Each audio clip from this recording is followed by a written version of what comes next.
पश्चिम बंगाल में हो रहे एसआईआर के बीच विपक्ष के नेता शुभेंदु अधिकारी ने अब घुसपैठियों के ऊपर किया है बड़ा खुलासा और कर दिया है भांडाफोड़ कि किस तरीके से पिछले सालों से अभी तक जीत रही थी ममता बनर्जी पश्चिम बंगाल में विधानसभा का चुनाव। जी हां, दरअसल आपके लिए बता दें कि भारतीय जनता पार्टी के आईटी सेल के नेता और तमाम वीडियोस भी आज सोशल मीडिया पर सामने आ रहे हैं कि शुभेंदु अधिकारी ने चुनाव आयोग को अब घुसपैठियों को लेकर काफी बड़े सबूत सौंपे हैं, जिसमें 294 विधानसभा क्षेत्रों में से 3,25,000 डुप्लीकेट, फर्जी और एक से ज्यादा मतदाताओं पर खुलासा किया गया है यहां शुभेंदु अधिकारी के द्वारा। और ये 13,25,000 लोगों के फर्जी डॉक्यूमेंट्स के कागज भी आज शुभेंदु अधिकारी ने चुनाव आयोग के लिए सौंप दिए हैं।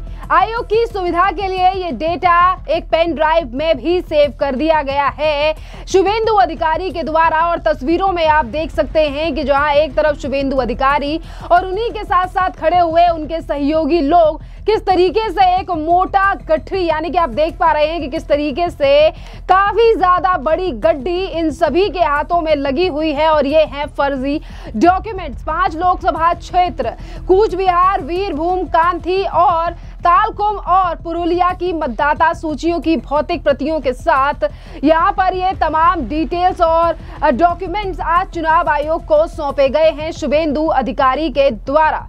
और इसी के साथ साथ देखिए अब लगातार सवाल उठाया जा रहा है कि ये सिर्फ एक बड़ी गड़बड़ी नहीं है बल्कि जानबूझकर चुनावी धोखाधड़ी है, जिसे टीएमसी ने प्रशासन का दुरुपयोग करके बंगाल का जनादेश चुराने के लिए अंजाम दिया है। और ये आरोप आईटी सेल के नेता अमित मालविया के द्वारा लगाया गया है सोशल मीडिया पर। और उनके द्वारा कहा गया है कि किस तरीके से टीएमसी पश्चिम बंगाल में धोखाधड़ी कर रही है। इसी के साथ उन्होंने लिखा है, टीएमसी सोच सकती है कि वह छेड़छाड़ की गई मतदाता सूचियों के जरिए लोकतंत्र में हेरा फेरी कर सकती है, लेकिन हम ऐसा होने नहीं देंगे। इसी के साथ साथ आपके लिए बता दें कि शुभेंदु अधिकारी ने कल एक प्रेस कॉन्फ्रेंस भी की थी, जिस पर उन्होंने तमाम चीजों की जानकारी दी थी कि किस तरीके से कुछ ऐसे लोकसभा क्षेत्र हैं जिनका जिक्र मैंने किया है कि इन लोकसभा क्षेत्रों में किस तरीके से लोग एक जगह वोटिंग कर रहे हैं, फिर दूसरी जगह पर वोटिंग कर रहे हैं। और इसी के साथ साथ उन्होंने डिटेल में बताया है कि आगे क्या और एक्शन ले सकता है चुनाव आयोग। पहले आप सुनिए शुभेंदु अधिकारी का ये बयान कि क्या कुछ कहा है उन्होंने अपनी प्रेस कॉन्फ्रेंस में। डेटा मिलेगा तो उनका नाम वोटर लिस्ट में नहीं रहेगा, डेट का नाम रहेगा।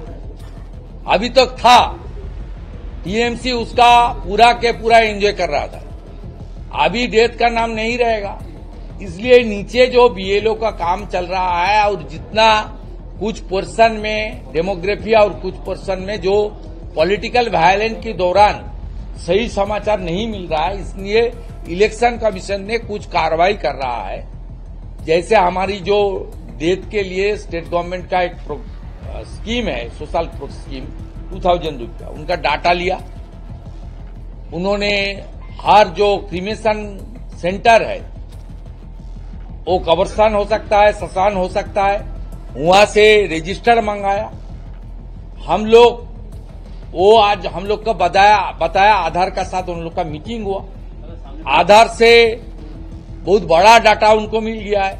33 लाख आधार होल्डर का डेथ और 13 लाख नॉन आधार होल्डर का डेथ का लिस्ट भी मिल गया है। उसमें 5-6% माइनर है जो नॉन वोटर है, बाकी सब वोटर है। ये नाम क्यों रहेगा? इसलिए आज बीजेपी का जो 3 मैन डेलीगेशन आया यहाँ, मैं वाइस प्रेसिडेंट संजय सिंह और जनरल सेक्रेटरी जगन्नाथ चटर्जी, हम लोग बीजेपी की ओर से हम लोग 13,25,000 डबल ट्रिपल एंट्री वोटर्स का नाम आज सबमिट किया। उसमें पूरा के पूरा एक पेन ड्राइव भी दे दिया और एग्जाम्पल के नाते 5 लोकसभा कूच बिहार, वीरभूम, पुरुलिया, तमलुक, कांथी का जो हमारा प्रिंट कॉपी हार्ड कॉपी है वो भी हम लोग सबमिट किया आपका सामने, आपका कैमरा का सामने, अब देख लिया। इसका आधा नाम तो चला जाना चाहिए। 13,25,000 मान लीजिए ट्रिपल एंट्री नहीं है, डबल एंट्री है, उसका कितना नाम जाना चाहिए? एक वोटर देश का कोई भी हिस्से में, कोई भी पोलिंग स्टेशन में उनका एक ही नाम रहना चाहिए। ये तो कानूनी दृष्टि से सही है। ये लोग 7-8 चरण का चुनाव का बेनिफिट उठाते हुए कोचबिहार में पहला चरण में डाल दिया,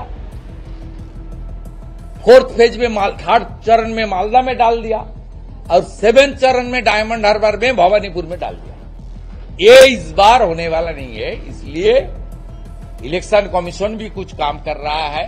मॉडर्न जो सिस्टम है, ये भी डिमांड हम लोग किया है, जो फॉर्म आएगा उसका बाद एआई फोटो स्कैन भी आप लोग को कराना चाहिए। इलेक्शन कमीशन का पास इंडिपेंडेंट इसका सिस्टम भी है, इंफ्रास्ट्रक्चर भी है। ईसीआई को ये भी बंगाल की दृष्टि से ये साटे हुए स्टेट है, बांग्लादेश की बॉर्डर है। ये कोई पॉलिटिकल पार्टी का हित में नहीं, चुनाव सुधार के नहीं हिल रही, देश हित में एआई फोटो स्कैन करके फाइनली 7 फरवरी फाइनल वोटर लिस्ट को सार्वजनिक रूप से सामने लाना चाहिए। सेंट्रल ऑफिस के तरफ से भी ईसीआई को कम्युनिकेट किया गया है कि काफी सारे बांग्लादेशी उनके पास भी डेटाबेस में है, जो बांग्लादेशी नागरिक है उसमें उनके पास बांग्लादेशी सिटीजन का कार्ड है और इंडियन सिटीजन का कार्ड है। इस पर कोई कार्रवाई? तो उनका पास सब है। हम लोग को जो बताना था, जो हम लोग का विद इन आवर लिमिटेशन जो डॉक्यूमेंट हम लोग मैंने तैयारी किया है, यहाँ सिस्टम तो आपको मालूम है गवर्नमेंट किस तरीके से चलता है। Government for the party, for the people, by the people, of the people नहीं चलता। यहाँ for the party, by the party, of the party चलता है। उसका बाद भी बीजेपी प्रिंसिपल अपोजिशन की नाते साफ सुथरा वोटर लिस्ट और ट्रांसपेरेंट चुनाव के लिए जो कार्रवाई करना चाहिए वो कार्रवाई इस बार कर रहा है, सीरियसली कर रहा है, डेली बेसिस में कर रहा है।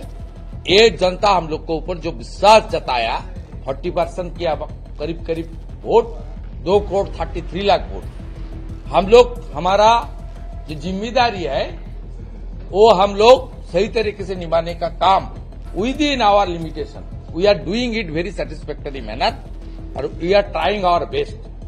हिंदू अधिकारी का बयान आपने सुना। उन्होंने सीधे तौर पर कहा है कि चुनाव आयोग अब इस पूरे मामले पर एक्शन लेगा और इसी के साथ साथ ये भी चीजें सामने आई हैं कि एआई के द्वारा, यानी कि अब एआई टेक्नोलॉजी का भी इस्तेमाल किया जाएगा फर्जी वोटर्स को डिटेक्ट करने के लिए, क्योंकि जिस तरीके से एक ही आईडीज पर कई तरीके के फोटोज हैं या फिर आईडी अलग अलग है, फोटो एक है, इस तरीके की तमाम चीजें भी सामने आ रही हैं और किस तरीके से आज लगातार सोशल मीडिया के माध्यम से भी सवाल उठ रहे हैं।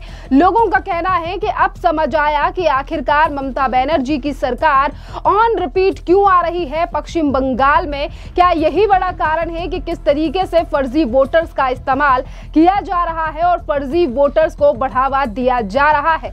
हमने पिछले दिनों भी देखा कि एसआईआर की शुरुआत के बाद ही किस तरीके से बीएलओ को लेकर भी लगातार शिकायतें आई कि कैसे टीएमसी के नेता आज बीएलओ बने हुए हैं और वो टीएमसी के ऑफिस में बैठकर पर्चे भरवा रहे हैं, फॉर्म्स को भरवा रहे हैं। और इसी के साथ साथ पहले ही बीजेपी ने आरोप लगाया है कि पश्चिम बंगाल में करोड़ों की तादाद में घुसपैठिए हैं जिन्हें निकालना पश्चिम बंगाल से बेहद जरूरी है। इसी के साथ साथ आपके लिए बता दें, अग्निमित्रा पॉल ने भी घुसपैठियों को लेकर बड़ा बयान दिया है और उन्होंने कहा है कि हम पश्चिम बंगाल में घुसपैठियों को रहने नहीं देंगे और वैध वोटर्स को कोई भी खतरा नहीं है। सुनिए अग्निमित्रा पॉल का ये बयान। देखिए, आज 34 लाख और 10 लाख, ये करीब 43 लाख का नाम जो मृत वोटर है उसका नाम आज बोला गया है। आप जो नाम बोले एजेंसी से उसको काटने के लिए, कल हमारे सम्मानीय विरोधी दलों नेता गए थे इलेक्शन कमीशन और 13,25,000 डुप्लीकेट नाम ये काटने के रिकमेंडेशन देके आए हैं। तो देखिए, अब लगातार चीजें सामने आ रही हैं कि आखिरकार ममता बनर्जी पश्चिम बंगाल में हो रहे एसआईआर का इतना ज्यादा विरोध क्यों कर रही हैं। क्योंकि जब से पश्चिम बंगाल में एसआईआर की शुरुआत हुई है, टीएमसी के नेता अलग बयानबाजी कर रहे हैं। वो आज भी एसआईआर के विरोध में खड़े हुए हैं। टीएमसी के नेताओं ने एसआईआर को रुकवाने के लिए चुनाव आयोग से तो कहा ही है, इसी के साथ साथ सर्वोच्च न्यायालय सुप्रीम कोर्ट में भी याचिका इन लोगों के द्वारा डाल दी गई है। जहां लगातार ममता बनर्जी एसआईआर का विरोध कर रही हैं, तो वहीं दूसरी तरफ पश्चिम बंगाल में हो रहे एसआईआर के बीच लगातार घुसपैठियों को लेकर ये बड़ा खुलासा हो रहा है, जो लगातार टीएमसी और ममता बनर्जी के ऊपर सवाल खड़े कर रहा है। और जब से शुभेंदु अधिकारी ने ये तमाम डॉक्यूमेंट चुनाव आयोग के लिए सौंपे हैं, तब से कई तरीके के सवाल जनता आज टीएमसी से पूछ रही है। खैर, देखना अहम रहेगा कि जो डॉक्यूमेंट्स अभी सौंपे गए हैं और जो तमाम दस्तावेज सौंपे गए हैं शुभेंदु अधिकारी के द्वारा चुनाव आयोग को, इसके बाद चुनाव आयोग का क्या एक्शन रहता है, क्या प्रतिक्रिया रहेगी और इस पर क्या जवाबदेही तय करेगा चुनाव आयोग ममता बनर्जी की, हाँ या ना, इस पर तो आने वाले दिनों में ही पता चलेगा। खैर, इस पूरे मामले पर अब आपकी भी जो राय हो, आप भी हमें कमेंट कर जरूर बताइए। धन्यवाद।